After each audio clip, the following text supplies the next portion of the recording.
రావడం అయితే జరిగింది. ఎందుకు అలా ఆటోలో ఇప్పుడు ఈ ఆటోలో రావడానికి ఏంటంటే ఆటో వాళ్ళ కష్టాలను ప్రజలకు మరియు ఈ ప్రభుత్వానికి తెలియజేయాలని ఆటో వారి యొక్క కష్టాలను స్వయంగా తిరిగి చూసి వారికి ఏదో రకంగా భవిష్యత్తులో కానీ ఆ అవకాశం వచ్చినప్పుడు కానీ ప్రభుత్వంతో కొట్లాడి కానీ వాళ్ళకు న్యాయం చేయాలనే ఉద్దేశంతో ఆటోలో బహుశా వచ్చుండొచ్చు. మేమైతే లోపట్టున్నాం. సార్ ఆటోలో వచ్చిరని మీరు అడుగుతున్నారు. తప్పక ఆటో వారి యొక్క భవిష్యత్తు కొరకే ఆయన ఆటోలో వచ్చి ఉండవచ్చు. కాంగ్రెస్ గవర్నమెంట్ ఫామ్ చేసేసి 50 రోజుల పైన అయింది. ఎలా ఉంది అభివృద్ధి కార్యక్రమం? ఏమున్నది, పాత అభివృద్ధి కార్యక్రమాలు చేసుకుంటున్న వాళ్ళకి 5 ఏళ్ళు గడిచిపోతారు. వాళ్ళ అభివృద్ధి చేసే ఏం అవసరం లేదు. కేసీఆర్ గారు రాష్ట్రం మొత్తం మంచి పరిపాలన చేసి అభివృద్ధి పథంలో నడిపించారు. వీళ్ళు చేసిన అభివృద్ధిని మెయింటైన్ చేసుకుంటే చాలు. వాళ్ళు 100 రోజుల్లో ఏదైతే హామీలు ఇచ్చారో ప్రజలకు అవి నెరవేర్చే విధంగా ప్రయత్నం చేస్తే చాలు.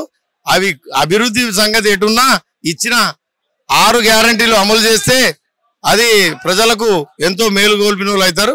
కానీ అది అసాధ్యమైన హామీలు అంటే ప్రజలు ఇప్పుడిప్పుడే గ్రహిస్తున్నారు.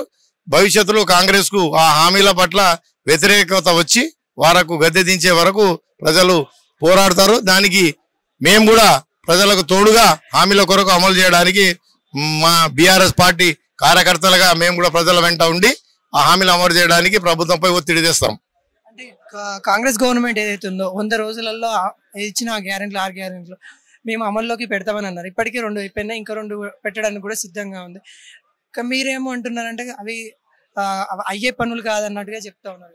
ఇప్పుడు 2 హామీలు ఏవైతే చేసిర్రో అది ప్రభుత్వంకు ఎప్పుడో వచ్చే నష్టంగా ఉంటది. అది ఆర్టీసీ సంబంధించి ఏదైతే ఉందో మహిళలకు సంబంధించి ఏవైతే వాళ్ళు ఫ్రీగా ఇస్తున్నారో మగవాళ్ళ యొక్క టికెట్ తోటి డీజిల్ వస్తుంది. దానికి ఆర్టీసీకి ఏదో కొంత నడుస్తున్నది. ప్రస్తుతానికి దాంతో ప్రభుత్వానికి భారం పడే పరిస్థితి లేదు కనుక అది అమలు చేస్తున్నారు. ఇక మిగతాది ఆరోగ్యశ్రీ విషయానికి వస్తే 10 లక్షలు ఎప్పుడో రోగం వస్తుంది, ఆడెప్పుడో దవాఖానకు పోతాడు, ఆయనకి ఆ దవాఖానలో పేమెంట్ చేసుకుని ఆ దవాఖాన వాళ్ళకు ప్రభుత్వం ఎప్పుడో బిల్లు చెల్లిస్తుంది కనుక అది కూడా పెద్దగా భారం కాదు. కనుక ఈ 2 హామీలు ప్రభుత్వం వెంటనే అమల్లోకి తెచ్చింది.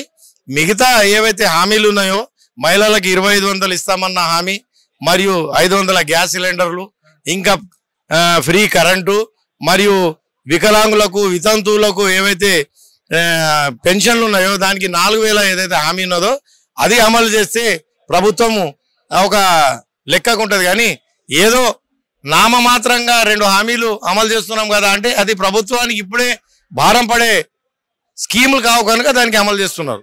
ఏదైతే కాంగ్రెస్ గవర్నమెంట్ ఏదైతే ఉందో కేసీఆర్ చేసింది అభివృద్ధి కాదు, అప్పులు చేసి పెట్టాడు తెలంగాణకి అని అంటాం. అప్పులు చేశారు అంటే ఏది కూడా అభివృద్ధి చెందినప్పుడు ఒక మనిషిగా ఆలోచిస్తే కూడా అది అర్థమవుతుంది. ఒక ఇల్లు కడితే మన దగ్గర 25 లక్షలు ఉంటే ఇంటికి 10 లక్షలు అవసరం ఉంటే బ్యాంక్ లోన్ తీసుకుంటాం. 25 లక్షలు పెట్టుకుని దానికి అట్లనే వృధాగా ఉంచాం కదా. మరో 10 లక్షలు అప్పు తీసుకుని ఇల్లు కంప్లీట్ చేసుకుని ఆ ఇంట్లో ఉంటాం. అలాగే కానీ ఇది కూడా రాష్ట్రం కూడా ఒక కుటుంబం తిరిగానే పరిపాలన చేయబడుతుంది. కనుక ప్రతి ఒక్కది ఏది ఉన్నా కానీ అప్పు చేయకుండా ఏది కూడా అభివృద్ధి కాదు. అది కుటుంబం కానీ రాష్ట్రం కానీ దేశం కానీ ప్రపంచంలో కూడా ఏ దేశం కూడా అప్పు లేని దేశం కాదు. ఎగ్జాంపుల్ గా అమెరికా కూడా ప్రపంచంలో అత్యధిక అప్పు చేసిన దేశం, అది కూడా అత్యధిక అభివృద్ధి చెందిన దేశం. జపాన్ 2వ స్థానంలో ఉంది, అది 2వ స్థానంలో ఉంది అప్పుల దేశంలో. ఇప్పుడు మనకు కూడా ఇంకా రాష్ట్రంలో తెలంగాణ రాష్ట్రానికి ఇంకా అప్పు ఇవ్వడానికి కూడా ముందుకొచ్చే బ్యాంకులు ఉన్నాయి, ఇంకా సోర్స్ ఉంది, ఇంకా అప్పులు చేయొచ్చు. అభివృద్ధి కొరకు కేసీఆర్ చేసిన అభివృద్ధి కొరకే అప్పులు చేశారు కానీ ఏదో అప్పులు తీసుకుపోయి వృధాగా ఖర్చు చేయలేదు. ఈరోజు ఇరిగేషన్ మీద కానీ అభివృద్ధి మీద కానీ రోడ్ల మీద కానీ ఆయన చేసిన అభివృద్ధి ఇవాళ కళ్ళకు కనిపిస్తుంది. అభివృద్ధి అంటే దానికి ప్రాపర్టీని ఏదైతే కేసీఆర్ గారు నిలబెట్టారో దాన్ని లెక్క కట్టండి.